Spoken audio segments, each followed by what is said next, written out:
So Paul's not talking about like obvious sin. He's not Right. talking about things that you are like, hey, like this is not in the character of Jesus. These are interpretations Mhm. of how we should live, Right. of things like what we eat and how we when we worship Right. and stuff like that. And I mean, how many here's wars though have been started over silly things like that? how many churches have split Uh-huh. over things like Yeah, this. absolutely. And I think the reality is this is he's saying, look, and I think that this is really like an overview of something I think we got to look at as Christians altogether. There are certain things, how do I say this? There are certain things that God may convict you of. Hmm. God may ask you to give up. God Yeah, may ask you to do. God may ask you to take 100%. a season and fast. That doesn't mean he's asking that of everyone. Right. And for you to disobey what God's asking you to do is sin.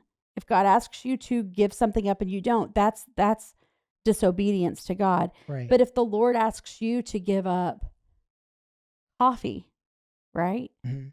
And he's not asked that of me. Yeah, If I'm drinking a it's cup of not my job coffee, to go and tell the whole no, world, "Hey, give up coffee." hey, but we Right? do, right? We Right. do. Yeah. Because we get very convicted by things and we're just like, this is the way it should be. And this is kind of, we can argue on this because people are like, that's not healthy. Like we love shrimp. We love crabs. We love lobster. Like we love seafood, Mhm. right? Yeah.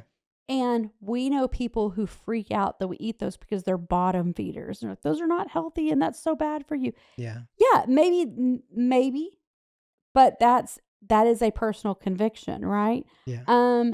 There are some people that believe that churches that have service on Saturday night, it's not as holy as having it on Sunday morning. And it's like people are coming to worship God. Mhm. And it's just as powerful on Saturday night as it is on Sunday morning.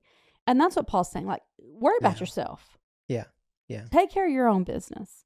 Like, quit worrying about something that doesn't pertain to you. Because if God hasn't convicted me of the same thing he's convicted, that scripture's very clear what is blatant sin and what is not.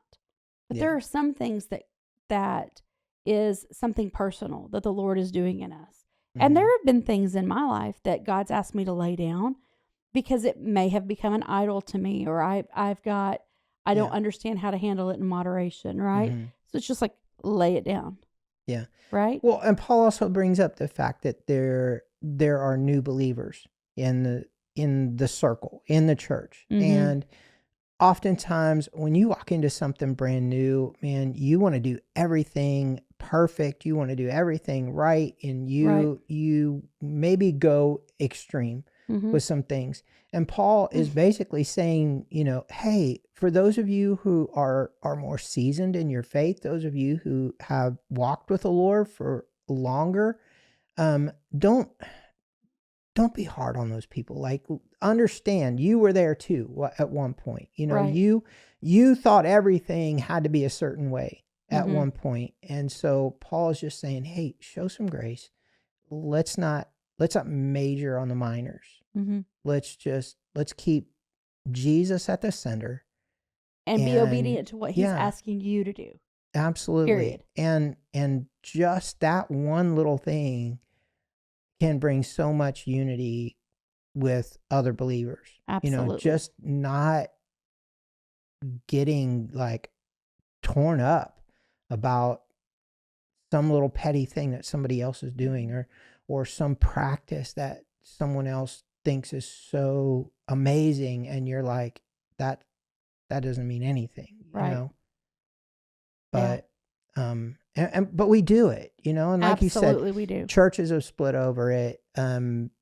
Major issues have happened in Christianity Right. because people just wanted to center their focus around things that really, in the light of eternity, Don't don't matter. don't really matter. Right.